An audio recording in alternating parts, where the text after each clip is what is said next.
How to change pickup or drop-off location on Hertz. Hi everyone, I'm here to assist you today. Without any delay, let's jump right in. First, go to the official website of Hertz, which is hertz.com.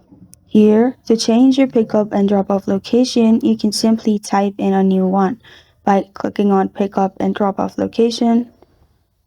Add your pickup location, then add your drop-off location.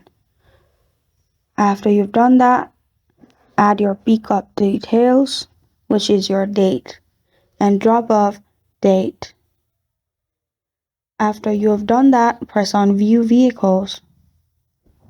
After you press on View Vehicles, simply select the vehicles you prefer as it is given with price. Then choose your protection. Protect the core, liability protection, or medical and theft protection. Press on I accept the risk if you don't want to cover for that, and after you do that, you can simply book as you want. This is how to change pickup or drop-off location on Hertz. Thank you for joining me today. If this video helps you out, please leave a like and subscribe for more. Got a question or want to suggest a topic, comment below. Thank you for watching.